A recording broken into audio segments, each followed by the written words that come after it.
What's up, guys? Welcome back. Today we have a pilot episode for a brand new series, which is going to be Protein Man's program reviews.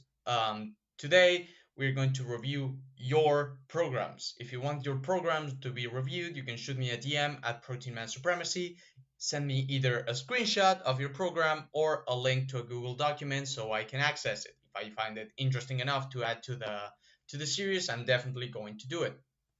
Now, the purpose of this series, of course, is to talk about programming, delve into both the general aspects of programming and uh, the more specific things that you may disagree with me or not, like, for example, rep ranges, exercise selection, and stuff like that. And on top of that, help you improve your programs from my own point of view. Now, you can access all of the programs that are going to be in this series by clicking the link in the description and going towards the certain episode you want to click on. Um, in this case, it's just going to be one, which is going to be the episode one. We have Franco Lives program, Sandwagon, Holy Thomas, and Sahand. Overall, spoiler alert, is going to have very decent programs, and I really recommend you checking these out. It's going to give you a different point of view for programming, and it may help to complement your program as well. So without further rambling, we can start first with Franco Lives program. Now, let me just talk about his goals. He used to do strength, like he used to train for strength, and now he's transitioning into hypertrophy. He wants to bring his upper body and maintain his lower body, and on top of that, because he trained for strength for a while, a sport in which he used a lot of reps in reserve, he now wants to ensure that he's pushing himself to failure. Because for hypertrophy training, I think that is the most important thing is to anchor the intensity in a range. Like in my opinion, it's 4 reps in reserve to 0 reps in reserve, and for some movements even going higher in intensity than that or high in effort. So he wants to ensure that he has a high intensity per set. So to ensure that, he reduced the sets a lot. On top of that, of his upper body, he wants to emphasize the arms. He thinks he has a spider physique, so we're going to see if his program reflects that. So his program is an upper lower arm split, which is basically upper lower arms, rest day, and then he does it again. Only that he cycles between A and B variations. Now, of course, this program is going to bleed into the other week because it's an 8-day training cycle, if you will, with 2 rest days, which is totally fine by me if you can make it work with your schedule. I much rather prefer have like a week contained program, but if you're able to train like that, I really recommend it. Now we are going to start first with the upper day. Right off the get-go, we can see that he doesn't use supersets, which in my opinion is a mistake. But if we look at the exercises, maybe he's not capable of doing supersets. But that's not the case here because we see that he starts off with bench press, dumbbell incline bench press, then he does his tricep isolation, then he has rows, which is a back exercise, pull downs, and then he has calf raises and cable wrist curls. So there's a lot of superset potential here, and I think he should be starting to superset. Now we start off with the first movement, which is going to be bench press, 2 sets of 6 to 8. I think it's a really good movement to start off an upper day. Now we follow that up with dumbbell incline press, 2 sets of 8 to 10. I think this is really smart because he's following the hierarchy of intensity. You want to start off with the heavier movements first, and then you move to a more spammable movement to accumulate more volume instead of intensity. Intensity being weight. Um, then he finishes off the pressing portion, if you will, with triceps isolation, and he does 2 sets of 8 to 12 of easy bar tricep extensions. I think this is fine because he's going higher reps, and this is something I'm going to come back later. But basically, when you're going to do a tricep movement, if you're going to do a heavy extension for your triceps, you want to warm up your elbows with some kind of push down, right? Something that is more elbow friendly, either a band push down, cable push down, something along those lines that is going to allow you to draw blood into the area so it isn't it doesn't cause as much pains and aches. Now, if you don't want to do that previous warm-up movement, I would recommend just going higher reps. So instead of doing extensions in the 6 to 10 rep range, you can do them in the 8 to 15, 8 to 12 rep range like this guy is doing. So that's a good choice of the rep range in this case. Then he moves on to chest supported wide grip rows, 2 sets of 8 to 10. I think this is fine. Then he goes on to leg press calf raises, 3 sets of 8 to 12. Here I have an issue not with the movement. I think that training your calves in upper body is great. Training your calves in general is something that you don't see often, but is really important for aesthetics. So there's a plus on that, but I don't like the fact that you're basically doing low upper body movements, right? And out of nowhere, you have to rush to the leg section and kick the girl that is doing like leg press there to just do calves, for a couple of sets and then leave again. I don't think that's very practical. And if you implement supersets, you probably would have to change this specific movement. I much rather see you do a free weighted calf raise, like just putting your feet on a deficit, grab onto the rack, and do calf raises one leg at a time. That is going to save a lot of time, mainly because you're going to be able to superset it better. And on top of that, you're not going to be hogging the leg press machine for calves. In my opinion, it's base as fuck, if I'm being honest, but not a lot of people share that. A lot of people want their leg press to train their quads for some reason. Um, then we have the close grip lat pull down, which is going to be 2 sets of 8 to 10. I think that this is fine, but what I would say is you already did a machine for the back, so why not do some type of calisthenics, like some pull-ups, weighted pull-ups. I would in fact do the bench press with some rowing and then do the incline bench press with some weighted pull-ups. I think that would work wonders. I don't have anything against pull downs. I used to, but now I understand how they should be placed in a program as an accessory to the pull ups. But if you have a space to put pull ups and you're able to do pull ups at that specific moment, do pull ups instead of pull downs. They're the superior version. Pull downs work wonders if you're not able to do pull ups for that day because your back is fatigued. So you just do pull downs to accumulate some extra volume. Think of it as close grip bench pressing compared to a machine chest press machine. You would want to close grip bench over the chest press machine unless your joints are pretty beat up or you want to accumulate a lot of volume. That's my thought process regarding pull downs. We finished the day off with cable wrist curls, so I think this is fine. It's nice to see someone working their calves and their forearms, which most people usually neglect, and that's a mistake. So it's nice to see this type of movement in the program. Now, this day overall has good exercise selection in the right rep ranges, but it misses supersets, okay? He has to implement supersets. Then we move on to the second day, which is going to be a lower day, lower A. And right off the get-go, you can see, if I'm going to link in the description my program splits video. I mentioned that the problem with upper-lower when programming is that a lot of people have very long upper days and have very empty lower days. And this is what is happening here. As you can see, we have seated hamstring curls, a good warm-up exercise. Then we have Smith machine hack squat, 2 sets of 6 to 8, leg press, 2 sets of 8 to 10, and dumbbell lateral raises, 3 sets of 10 to 14. So a very bare bones day. I say if you have the time to make it longer, I would move some of the isolation to the lower day. And on top of that, I would add more isolation. So we don't see any neck, we don't see any abs, we don't see any neck extension. So what I would recommend here is move the leg press calf raises towards the leg press. So you basically do a superset of leg press and you do leg press calf raises. So you're not hogging the machine. Then for the Smith machine hack squat, you could superset that with neck extensions or neck curls. The same goes with the Smith hamstring curls. And then you superset the dumbbell lateral raises with leg raises. Now, if you for some reason think that leg raises are going to interfere with dumbbell lateral raises or neck with leg movements, they're not going to. So don't worry, you're not going to lose some performance.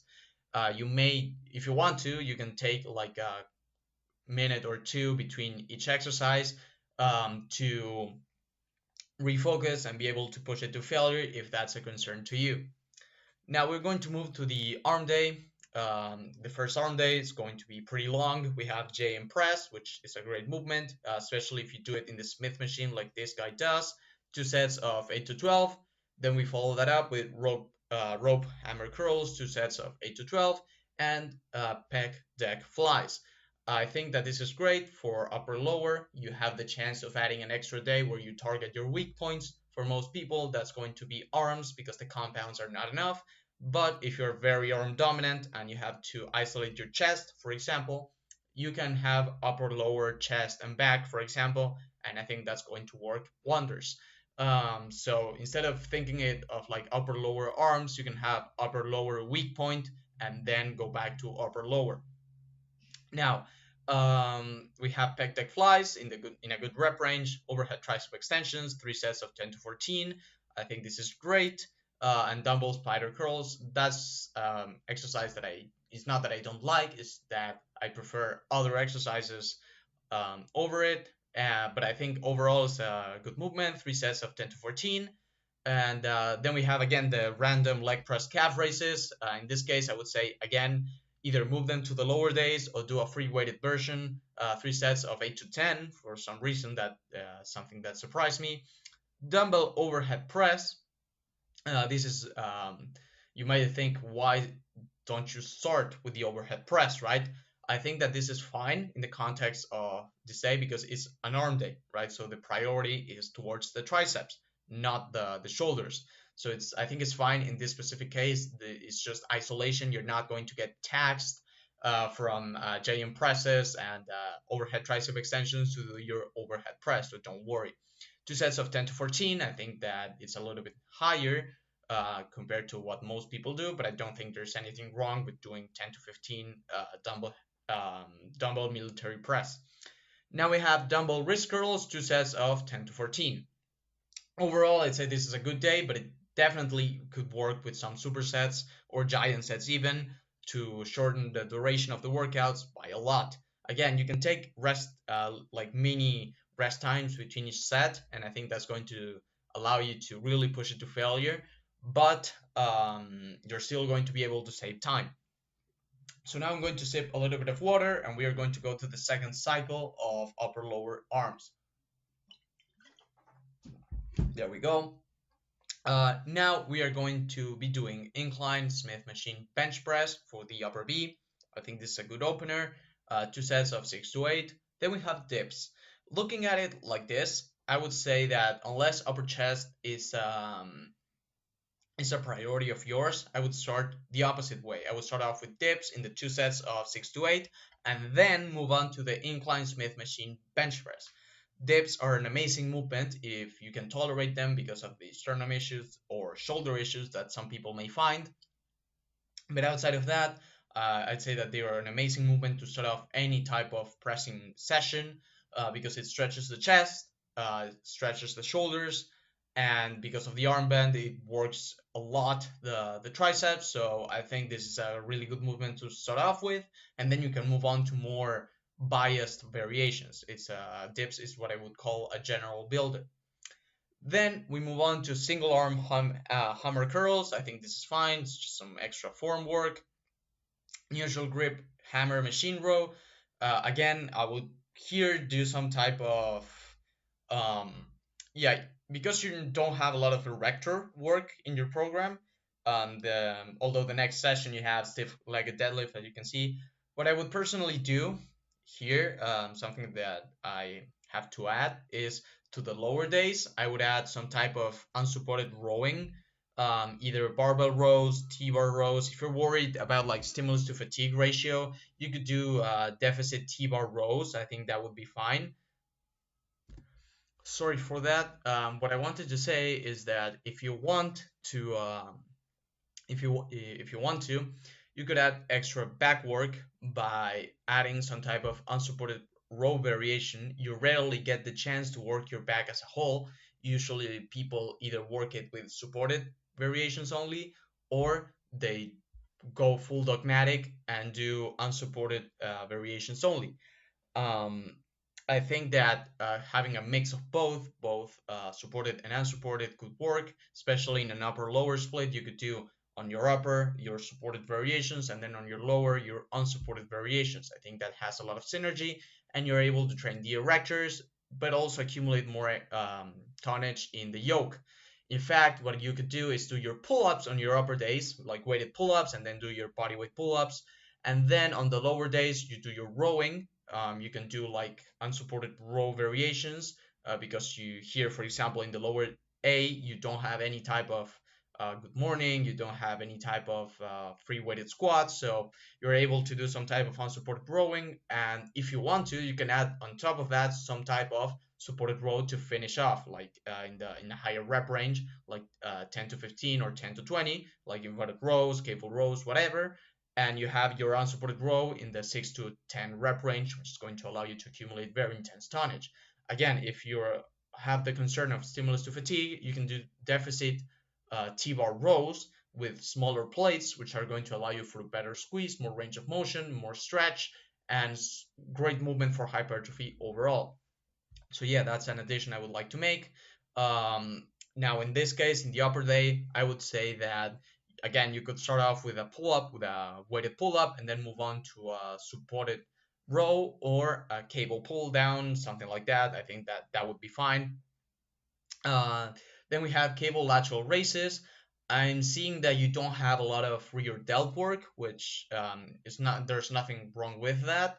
Although for me at least, it makes more sense to emphasize the rear delts because you're going to work your lateral head via the presses.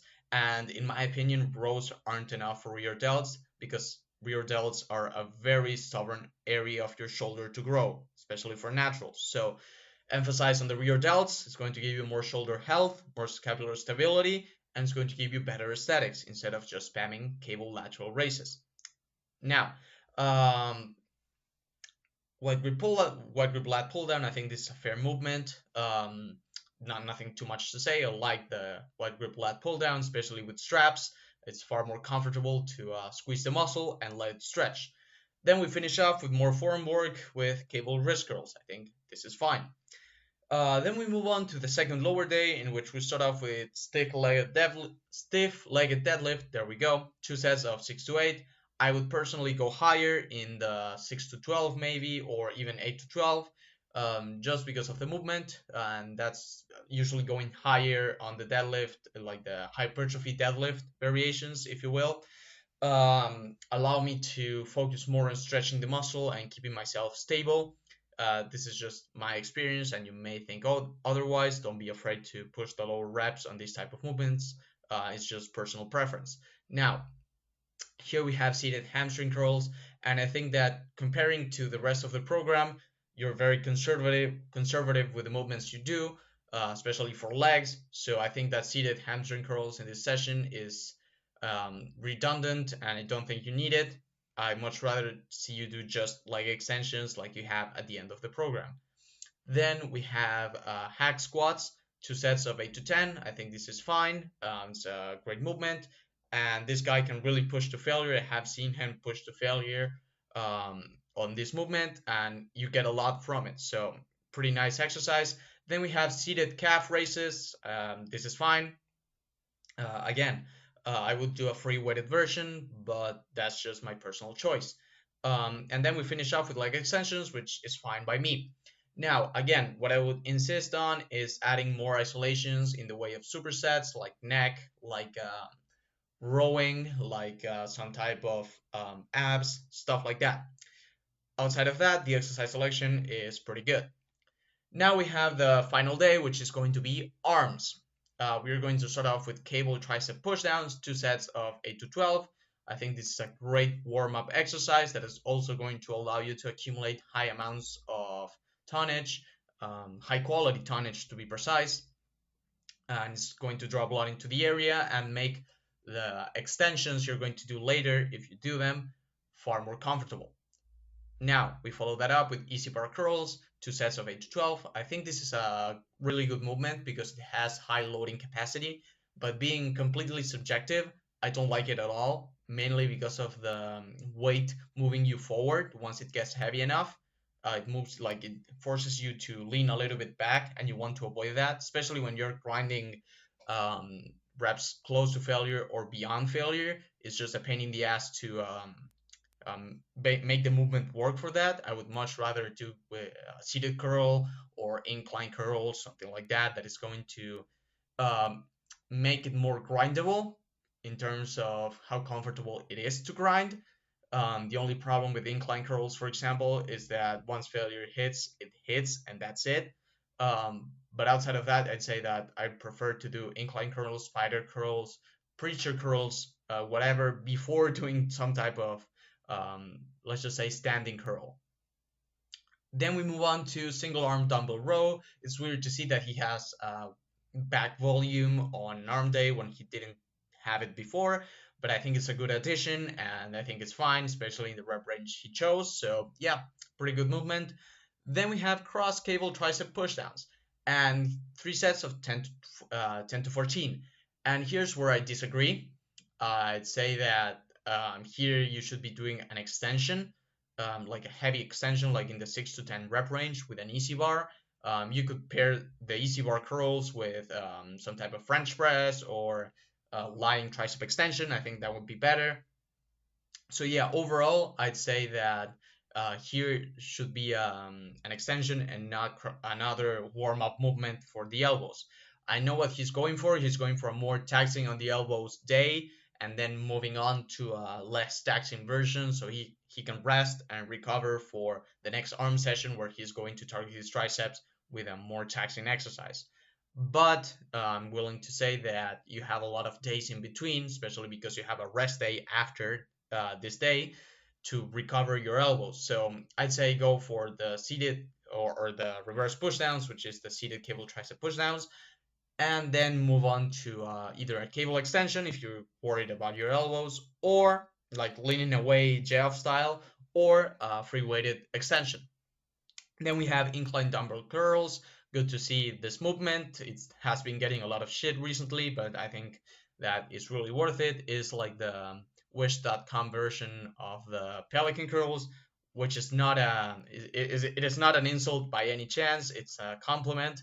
Pelican curls are brutal. Then we have machine lateral raises. Something I'm going to insist is that he should be doing face pulls or rear delt work instead of like skiers, for example, instead of just spamming lateral raises. I know it's a meme to like, oh yeah, just spam lateral raises, bro. That's it. I think that working your rear delt has way more value than just spamming lateral raises. So yeah, include some rear delt work. Then we have hammer machine overhead press, 2 sets of 8 to 12. I'd say that it would be better to start off with the hammer machine overhead press and then do your lateral raises or your rear delt work if you want to, just or in the order of intensity. It's going to be way more intense to do, even if it's a machine, to do overhead press than to do lateral raises. Then we have single arm cable wrist curls, 2 sets of 10 to 14. Again, I don't have anything against form work, so that's fine by me. Overall, I'd give this program a rating of 6.5 out of 10. It has a lot of good exercises included in the right order. The only problem is that it doesn't have any type of supersets, and sometimes you get like a random leg press calf raise out of nowhere. But outside of that, I'd say it's a pretty solid starting point. I would recommend this guy to up the volume by 10 to 15%, and it's going to allow him to accumulate better quality tonnage and to push progression with a higher range, if you will. Like he's going to be spending more time doing reps, which I think is always a plus for hypertrophy. So yeah, overall, a really good starting point, but include supersets, include more calisthenics, and yeah, try to modify it as time goes by so you can keep pushing progression, because this eventually will lead to a plateau. So yeah, now we're going to move to the next program, which is by Sandwagon.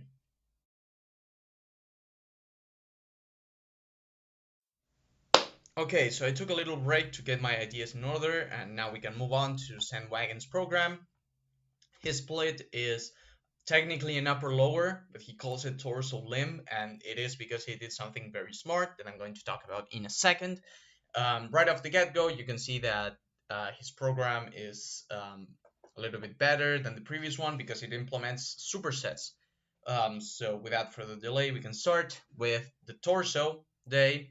We're going to kick off the workout with weighted dips and chest supported rows, 3 sets of 7 to 10. This is a great starting point because, of course, dips are going to stretch everything out. It's a general builder for the pressing muscles.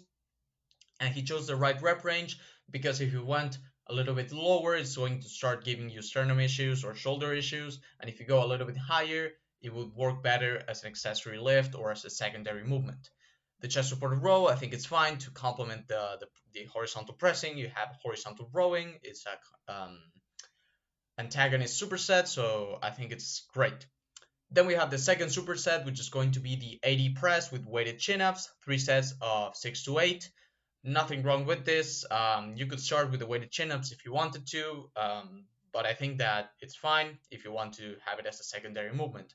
The 80 press, I would personally go higher reps and make the rep range a little bit wider. I would go 8 to 12 or even, yeah, no, 8 to 12 I think is fine, or 6 to 12, widen the range a little, or um, increase the reps because I think that the vertical presses is easy to fall into plateaus with that, and if you widen the rep ranges, it's going to allow you to milk the same amount of weight for longer, and it's going to prevent plateaus for that same reason. So, yeah, I would go higher rep or widen the rep range for the 80 press.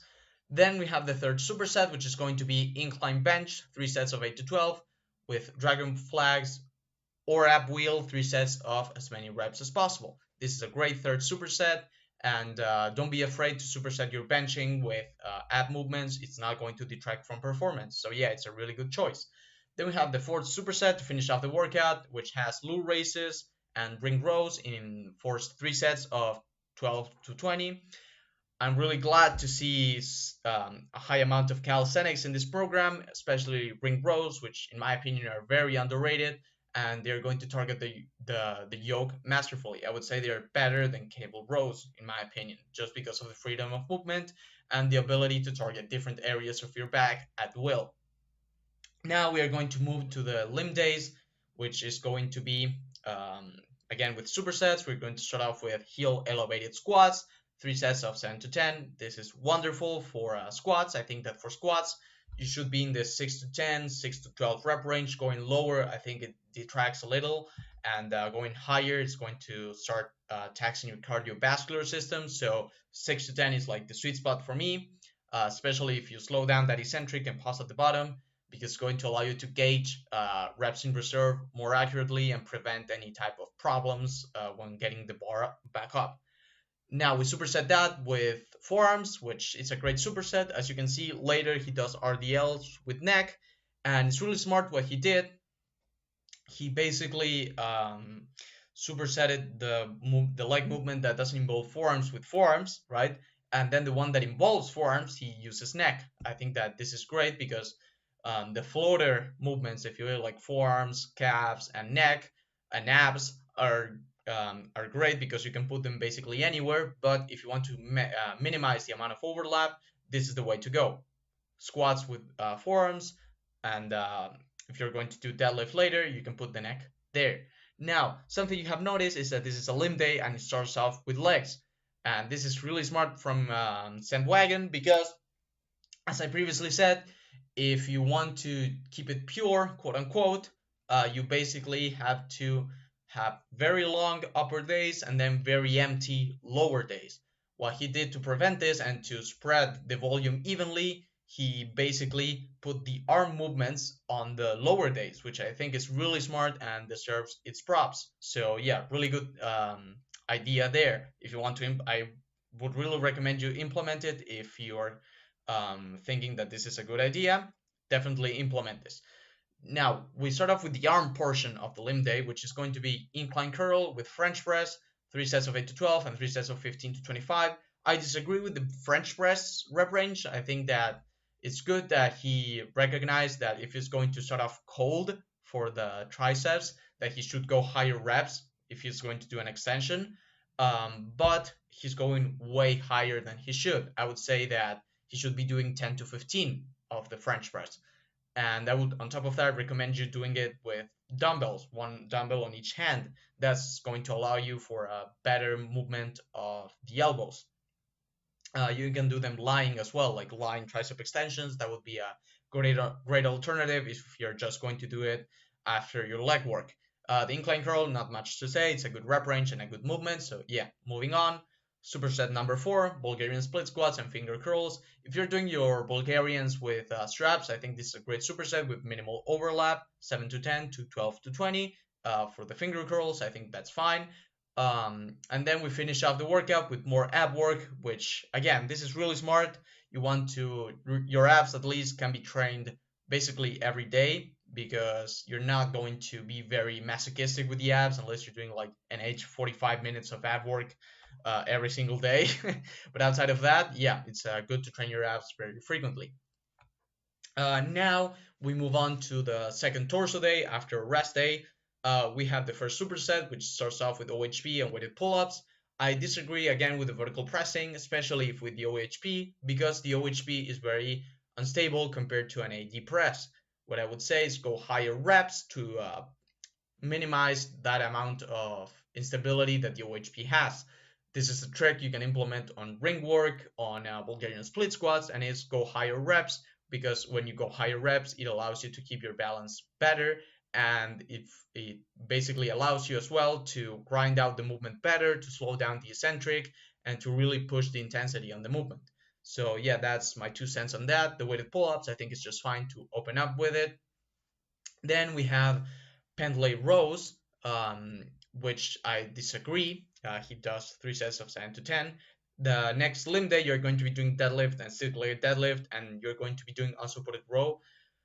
It really doesn't make sense to me. So what I would do is have some type of cable row, something like that. Or if you want to keep it unsupported, again, deficit T-bar rows fit this nicely because yes, you're going to target the erectors, but if you do the right rep range and like 8 to 15, right? Or 6 to 15 if you want to make it wide enough.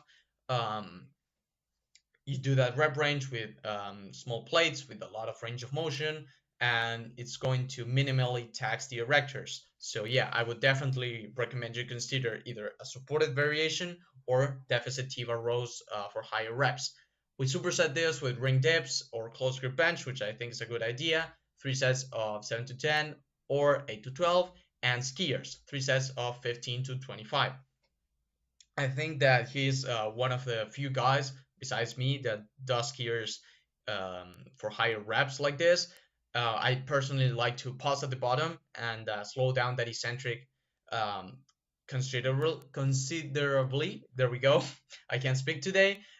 Slow it down a lot, like slow-mo. That way you can really stretch the delts and you can feel that like destruction of the, because you have like 7 heads of the delt. The furthest head, like the 7th one of the rear delt, is going to be like screaming in pain. So yeah, skiers are really good if you know how to do them. I personally like to do them unsupported because it allows me to get a couple extra cheated reps. Yeah, masochistic like that. Then we move on to the third superset, which is going to be pullovers and upright rows. Great superset to incorporate with the same implement. This is a tip I can give you about supersets, and that is you want to minimize the amount of space and implements you take in the gym to, first of all, not fuck up the other gym goers, but at the same time, not having to be like taking care of like 3 different implements because you want to do 3 different type of exercises, you know, or like going from one point of the gym, one side of the gym to the other because you want to do your dips machine, but then you want to go back and do your pull downs, which is at the other side of the gym. So think always about practicality, not so much about like the superset in itself. You have to find ways to make it practical and minimize overlap. That's how you do supersets properly, and this guy does them right. Now we move on to the second limb day, which is going to start off with a top set of deadlift at 3 to 6 reps. I think this is fine because later he does back off work to accumulate more volume. I would personally go a little bit higher on the reps, like 7 to 12 or 7 to 10, just to accumulate more reps because you already got enough intensity and fatigue from the heavy hitter, which is the deadlift. Now we superset that with neck extensions, which is always good to see. neck work. Then we have pause squats, 3 sets of 5 to 8. I would personally go higher reps on the pause squats, like again 6 to 10, because if you're going to slow down that eccentric pause at the bottom, it's really important to gauge the reps in reserve so you don't go through the humiliation of not being able to get the bar back up and have to make the walk of not the walk of shame, but like putting the bar on the rack and then looking around to see if anyone saw that disaster that happened to you. So yeah, I would say 6 to 10. Then we have finger curls, 3 sets of 12 to 20.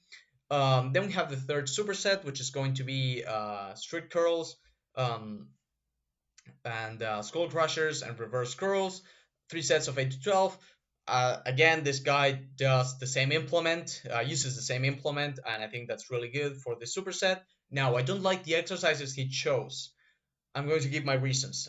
Strict curls, the thing that I'm against is the movement in itself, because they call it strict curls, but they're not strict at all. Like, you'll see most people leveraging themselves against the wall when trying to push to failure. So, or when doing a 1 rep max. So I wouldn't recommend you do strict curls for hypertrophy. I would much rather see you do some type of seated curl with dumbbells again, or if you want to do cables, that's fine. But I think that a one-to-one replacement would be strict curls. Replace them with seated, not incline, just seated dumbbell curls, and I think that's going to work better. Now, skull crushers, they first of all, if you want to target the medial and lateral head more compared to regular extensions, I think it's fine. But if it's not the case and you want to target more of the long head like I do, you may want to do lying tricep extensions instead of skull crushers. Let the bar come behind you instead of stopping at your forehead, because you're not stretching the long head as much as you could. Then the reverse curls, the problem I have is that they're low rep. Now, it's technically high reps, but for reverse curls, you want to go 10 to 15 at least. Like 15 to 25 for me, it's even better, because the movement is pretty awkward to do for lower quote unquote reps. Now, the fourth superset is going to have calisthenics movements for the legs, which is going to be Nordic curls and CC squats as a finisher. And I think this is a great superset to implement. And I think that's it for the program. Yep. Overall, I give this program an 8 out of 10. It has supersets, it has an amazing exercise selection and exercise pairing, good rep ranges, and I think that if you're versed into hypertrophy, this is a good continuation of the previous program, because it has enough volume, but it has enough variety as well, and it has the right movements that you can progress on with high loading capacity. So yeah, overall, an amazing program to run. Now, we are going to move to the next one. I'm going to pause the video and resume to review Holy Thomas program.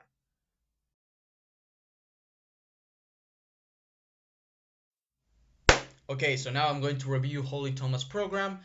And Holy Toma told me that he cares about strength, but he sent me his program, so I'm going to review it as a hypertrophy program. So if he eventually wants to transition into more of a hypertrophy size style of training, he knows what to do. It's a full body 3 times a week, and we're going to see how it fares. So we're going to start off with a front squat, 3 to 5 sets of 4 to 8. I think this is fine to start off the session with full body. You want to have a main movement that is going to be the main dish of the session, and in this case, going to be the front squat. Now, we're going to see now in the first superset that we run into an issue because he has close grip bench or weighted push-ups in the 4 to 8 or 8 to 12 rep range, depending on which one he chooses, and barbell rows, 3 to 5 sets of 4 to 8. And here's my issue. You have to have one main movement for the session. So what I would recommend is have an A day where you do your front squats for low reps, and then you do your close grip bench and rowing in the 8 to 12 or 6 to 12 rep range. And then you have another A session where you do the opposite. You have your close grip bench and your barbell rows for for lower reps in the 4 to 8, and then you have your front squat for higher reps. Now, another issue is that he has barbell rows before doing Romanian deadlifts, and that's bad. because it's going to interfere with your ability to push the hinges. So what I would recommend is do some type of supported row, be it cable rows or inverted rows or Helms rows, whatever. Just find a rowing variation that is supported that you like, and do it in the 6 to 12 rep range. Then we have the second superset, which is going to take care of the hinge movement pattern, which is Romanian deadlift or back extensions. 2 to 3 sets, or 3 to 4 sets, 6 to 10, or 8 to 12, depending on the movement. What I'm willing to say here is that it's good that he has the back extensions here, but the Romanian deadlift for me is an issue. What I would do is do either front squats or Romanian deadlift at the beginning of the session, and then do hack squats or back extension, depending on which one you choose. Basically, the opposite movement pattern to the first movement. So, if you choose front squats, you do back extensions. If you chose Romanian deadlifts, you choose the hack squat. Sorry, I forgot. So that's my take on that. Then we have the push-up variations or wide grip pull-ups, supersetted with that, 3 to 5 sets of 10 to 15 or 6 to 12, depending on the one he chooses. I think it's fine because he's going to alternate between A and B. So one session he might want to have more chest volume, another more back volume. Now, I think that he should basically lower the chest volume a little bit, not the reps, but like the sets. I would go for 2 to 4 or 2 to 3 even, because you don't need that much sets for pressing volume. And as we're going to see later, it's not the only horizontal pressing he does. Later, he's going to do more. So yeah, that I would say to lower the pressing volume. Then we have reverse preacher curls, cable overhead extensions, and Russian twists.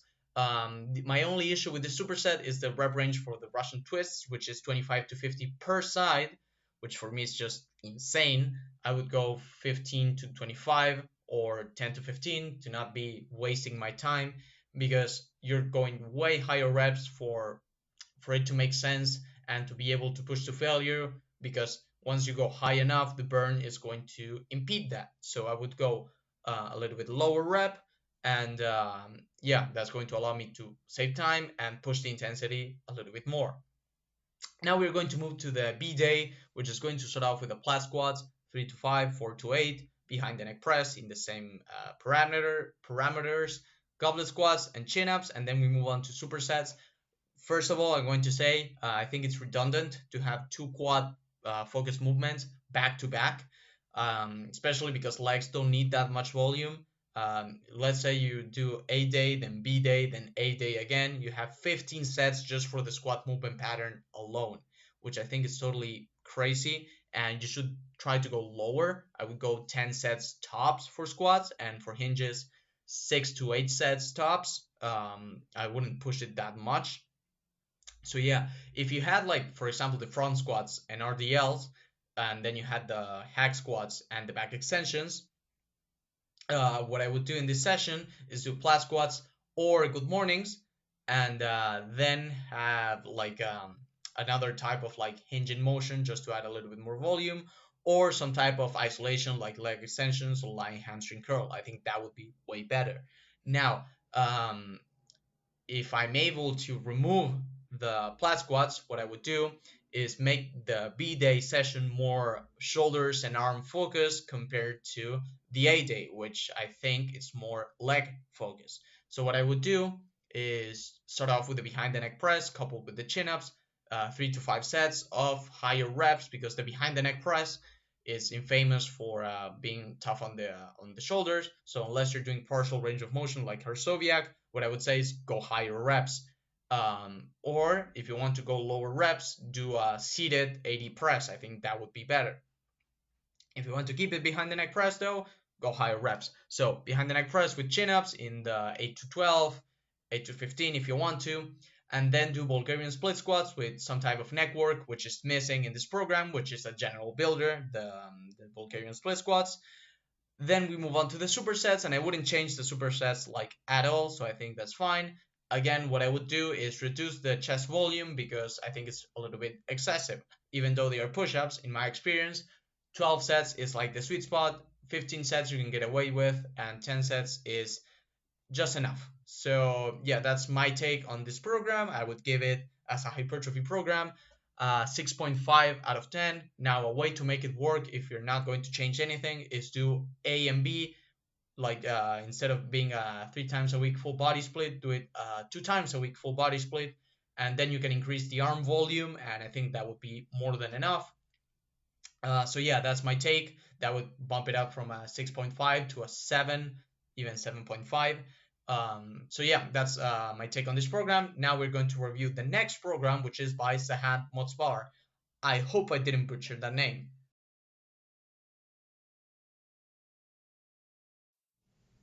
Now we are going to review Sahan's program. I talked with this guy on Instagram, and his goal is to basically look like Jiren from Dragon Ball Super.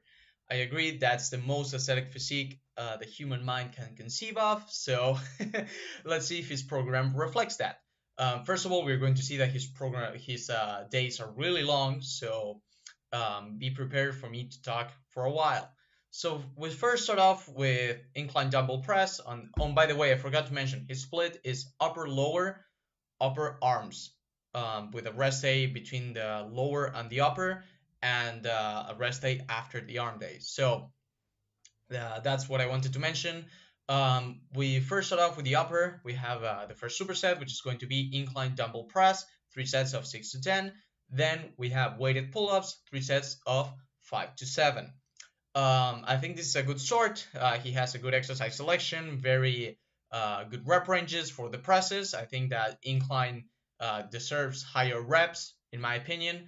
And the weighted pull-ups, I think that pull-ups are one of those movements that you can push for low reps, high reps, moderate reps. They are very versatile, so I think that it's great that he included them. Now we move on to the second superset, which is going to be dumbbell chest flies, 2 sets of 10 to 15, and incline dumbbell rows, 2 sets of 6 to 10. I have an issue because later we have 80 press, and by the hierarchy of intensity, I think that you should be doing the 80 press first. Now, if we factor in the aesthetic goals he might have, the chest might be a priority for him. So having the chest fly after the press, right when you're freshest in the session, I think it may make more sense. Then for the third superset, it's going to have the 80 press, 2 sets of 6 to 10, leg raises, 3 sets of as many reps as possible. This is a great superset. So moving on, we have the fourth superset, which is easy bar curls and easy bar French press.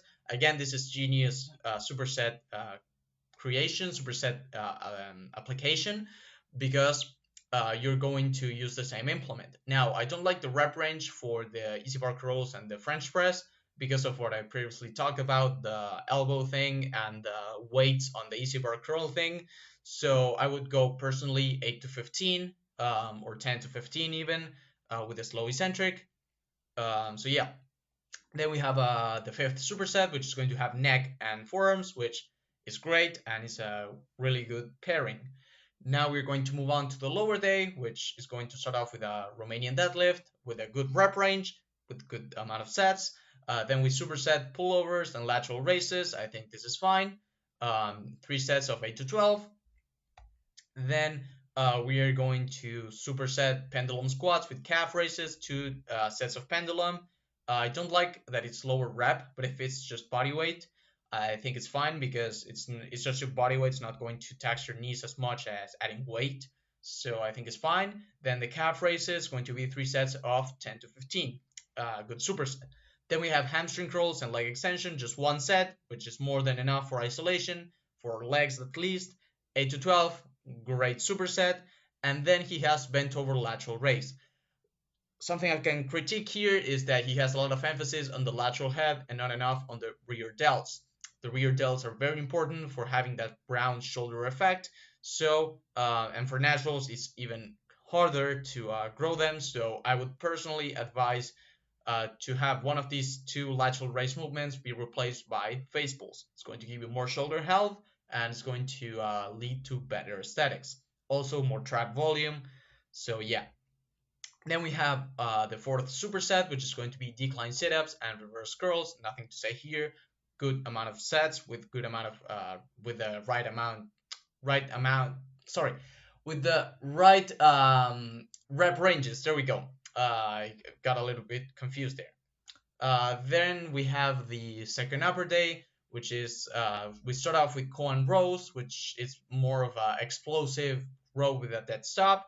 I think this is great because you're not going to have another leg day, so you can put your unsupported rows in the upper day to work the erectors a little bit.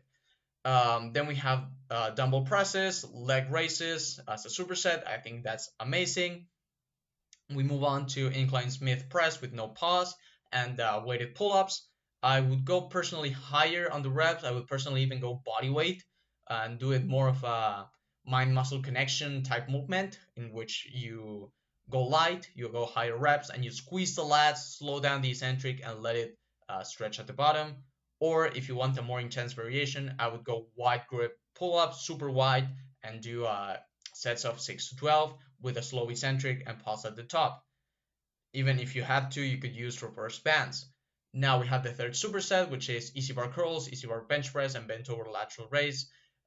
Here, if you did face pulls in the previous session, I would here do some type of skiers or rear delt work, again, to have that round shoulder appearance. 3 sets of 10 to 15, that's fine. Make sure to slow down that eccentric and pause at the top. And do partials and go beyond failure. For the fourth superset, neck curls and wrist curls, that's fine. Then we move on to the arm day, which has vertical pressing. I think it's a really good idea if you're going to have an arm day and you're able to put your vertical presses there. By all means, do it. It's going to be a great starter to the session, a good compound exercise to hit everything at once. Now you could alternatively start off with a JM press, a compound exercise for the triceps. So yeah, that's just my idea. Then we have pullovers, 3 sets of 6 to 10. I think that's great. It's going to work the long head of the triceps and the lats to a great extent. I like that he trains back very frequently. Then we have strap pushdowns, 2 sets of 8 to 12, with reverse curls, 2 sets of 8 to 12. These two movements are warm-up movements that you can accumulate high-quality sets in, but are also going to draw blood into the area and allow you to do more taxing movements later, which comes right after at the third superset with incline curl and Smith machine JM press. 3 set, I would actually start off with the JM press to be honest, but if you have to, by all means, put the OHP in the arm day, then definitely have it here. Incline curl and Smith machine JM press, 3 sets of each by 6 to 10. I think this is a total valid superset with the right rep ranges. So yeah. Then we have the fourth superset, which has a power shrug, 2 sets of 10 to 15, and lateral raise. Again, reduce the amount of lateral head volume you're doing. You don't need that much, and add more rear delt work. That's my piece of advice for this guy, the main one at least. And then for the superset number 5, we have decline sit-ups, and again another lateral raise. Add some freaking rear delt works to it. So yeah. Outside of that, I'd say that this program, I give it a rating of 8.5 out of 10. It's a really good program, and I think I would actually run it with a couple of modifications, mainly the lateral head thing. But outside of that, it's a really good program, and I really recommend it if you want to get absolutely jacked. So yeah, that's the program review for today. I would like to hear your thoughts if you agree with what I said or disagree. I always like to hear your thoughts. So yeah, as always, thanks for watching and see you in the next one.